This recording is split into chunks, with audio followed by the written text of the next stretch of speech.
और फिर जाकर के नमस्कार, आप केवल भारत देख रहे हैं और हमारे साथ जो बैठे हैं अखिल जो भारतीय मजदूर संघ के जो मंत्री अशोक कुमार शुक्ल जी जमालपुर आए हैं और यहाँ पर रेल कर्मियों के बीच सभा किए हैं। इनसे जानेंगे कि रेल में जो अभी क्या कुछ नया चल रहा है। रेल कर्मी रेल जो है रेल में क्या नया होने वाला और इससे रेल को क्या फ़ायदा होने वाला है, रेल कर्मियों को क्या फ़ायदा होना है और दिसंबर में जो चुनाव होना है यूनियन के बीच, यूनियन के मान्यता को लेकर रेल कर्मियों को जगाने के लिए आए हैं। आपका स्वागत है हमारे चैनल पर। धन्यवाद। अभी रेलवे पर रेल यूनियनों की मान्यता के लिए गुप्त मतदान 4, 5, 6 दिसंबर को होने वाला है। उसी क्रम में प्रवास चल रहा था। आज रेल कर्मचारियों की सभा जमालपुर रेल कारखाना गेट नंबर 1 पर हुई है, जिसमें प्रमुख रूप से रेलवे में रेल की बढ़ती हुई गतिविधियों के सापेक्ष रेल कर्मचारियों की संख्या घटी है। जो कभी 18 लाख प्लस 5 लाख कैजुअल होती थी, आज वो 12 लाख हो गई है। 50% से ज़्यादा काम हमारा ठेके पर चला गया है, आउटसोर्स पर चला गया है। रेल कर्मचारियों की सुविधाओं में तमाम कटौती हुई, जैसे उनका सीएल कम हो गया, उनका पीटीओ कम हो गया, उनका पीएफ पर रेट कम हो गया और सबसे बड़ी बात यह है कि उनकी सोशल सिक्योरिटी छिन गई है एक प्रकार से। हम लोगों को, रेल वालों को, केंद्रीय कर्मचारियों को पेंशन मिलती थी, जिसमें उनको अपनी तरफ से कोई अंशदान नहीं देना होता था, बल्कि जो पीएफ में गवर्नमेंट कंट्रीब्यूशन होता था, उस गवर्नमेंट कंट्रीब्यूशन का ही केवल योगदान होता था और उसके बदले में उनको पेंशन मिलती थी। लेकिन 2003 से वो ओपीएस की जगह पर, पुरानी पेंशन की जगह पर एनपीएस लागू किया गया। अभी उस पर सुधार आदि कार्यक्रम चल रहा था। तब तक अभी इसी महीने में एक नया पेंशन सिस्टम और ले आया गया, जिसको यूपीएस नाम दिया गया है। इस प्रकार से अब ओपीएस से चल करके एनपीएस, एनपीएस से चलकर यूपीएस, बार बार परिवर्तन होने, सुरक्षा छिनने के कारण रेल कर्मचारी, केंद्रीय सरकार के कर्मचारियों में एक असुरक्षा की भावना है, क्योंकि सेवानिवृत्ति के बाद जब आदमी की शक्ति घट जाती है तो भी उसको जीवन में सुरक्षा संरक्षा की जरूरत होती है। और इस पेंशन सिस्टम में बदलाव के कारण कर्मचारियों में बहुत ही क्षोभ है। दोनों मान्यता प्राप्त संगठन एआईआरएफ और एनएफआईआर ने पेंशन का समर्थन किया जो यूपीएस आया है, जबकि इसमें ओपीएस की बहुत सी चीज़ें नहीं हैं, इसमें तमाम सा परिवर्तन कर दिया गया है।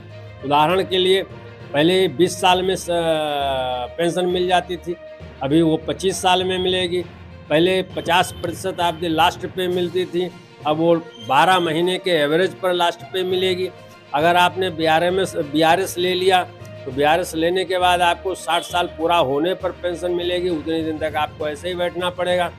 और इसके अतिरिक्त तमाम सी चीज़ें उसमें नहीं है, कम्पटीशन है, रिवीजन एज पर पे कमीशन है, कुछ भी नहीं है। तो एक समय ऐसा आएगा कि पेंशन सुपरफ्लुअस हो जाएगी।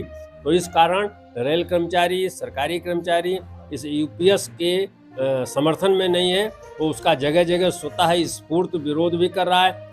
इस दृष्टि से भारतीय मजदूर संघ सरकारी कर्मचारियों के लिए जो पुरानी पेंशन है उसको रिइंस्टेट किया जाए, इस मांग के साथ खड़ी है और भविष्य में इसके लिए जो भी आवश्यक होगा मतदान के समय सब बाद उसको हम लोग कार्यवाही करेंगे। तो एआईआरएफ जो रेल कर्मी के दिमाग में बिठा दिया गया है कि जो अभी वर्तमान में एनपीएस और ओपीएस को लेकर जो आंदोलन हो रहा था, उसको रेल कर्मी के दिमाग में बिठा दिया गया कि ये सही जो निर्णय सरकार का है, ये रेल कर्मचारी के हित में है, रेल हित में है। ऐसा कहीं निर्णय उनके दिमाग में नहीं बैठा है। जो पुरानी पेंशन पाने वाले कर्मचारी हैं उनको उससे कोई हानि नहीं होती है, इसलिए वह उस पर उस तरह से शिव गोपाल मिश्रा बता रहे हैं कि जरूरत से ज्यादा रेल कर्मियों को मिल गया है।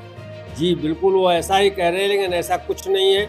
जो पहले से रेल कर्मचारियों को मिलता था उससे ज़्यादा कुछ नहीं मिला है, बल्कि उनकी जो सोशल सिक्योरिटी की मूलभूत गारंटीड पेंशन थी वो छीन ली गई है। अभी तक तो उनको ग्रेच्युटी भी देने का प्रावधान नहीं था, पिछले 4-5 साल में ग्रेच्युटी देने का प्रावधान हुआ है, लेकिन जो नई यूपीएस आया है इसमें भी एक कंट्रीब्यूटरी पेंशन है। पहले की पेंशन नॉन कंट्रीब्यूटरी पेंशन थी और उसमें तमाम से फीचर्स जो पुराने पेंशन स्कीम में थे, जैसा मैंने पहले भी बताया, कम्यूटेशन का हो, रिवीजन का हो पे कमीशन के साथ, और भी तमाम family pension, enhance family pension हो, आज सब उसमें कुछ भी नहीं है। तो इस कारण आम कर्मचारी ओपीएस के पक्ष में है, एनपीएस यूपीएस के पक्ष में नहीं। भारतीय मजदूर संघ आम कर्मचारियों के साथ खड़ा है। भारतीय मजदूर संघ आम कर्मचारियों के साथ खड़ा है, क्योंकि जो है एनपीएस और ओपीएस को लेकर जो बड़ी लड़ाई लड़ी जा रही थी यूनियन के द्वारा। हालांकि एआईएफ जो कहते हैं कि उस अभियान में हम सफल रहे मजदूरों के हित में, लेकिन भारतीय मजदूर संघ ने कहा कि जब तक जो है पुराना पेंशन स्कीम चालू नहीं होता है रेल में, तब तक मजदूरों के हित के लिए लड़ाई लड़ते रहें। बने रहे हमारे चैनल पर, और भी नेता हैं, हम उनसे बात करने का कोशिश करेंगे और वो क्या बोलते हैं, और फिर आपके पास हम आएंगे और बताएंगे कि एनपीएस और ओपीएस भले ही अभी सरकार ने जो मान्यता दे दी हो, लेकिन ये विसंगति भरा है, ये बता रहे हैं भारतीय मजदूर संघ के सचिव भारतीय रेलवे मजदूर संघ। मैं बताना चाहूँगा कि पिछले वर्ष 2023 में 22 नवंबर को सरकारी कर्मचारी राष्ट्रीय परिसंघ की तरफ से मात्र एक मुद्दा ओपीएस लागू करने के लिए जंतर मंतर पे धरना हुई थी। बहुत विशाल धरना हुई थी। धरना को देखते हुए माननीय वित्त मंत्री महोदया ने प्रतिनिधिमंडल को बुलाया और सकारात्मक बात हुई थी कि इस संबंध में सकारात्मक पहल किया जाएगा।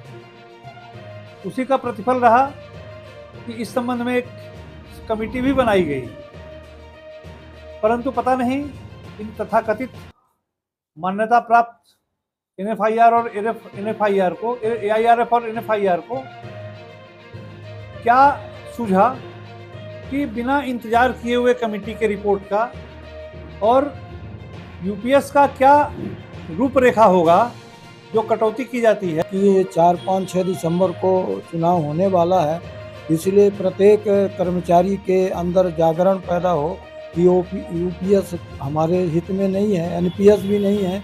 इसलिए सारे मजदूर परिवार इकट्ठा होकर के इस एनपीएस और यूपीएस का विरोध करें।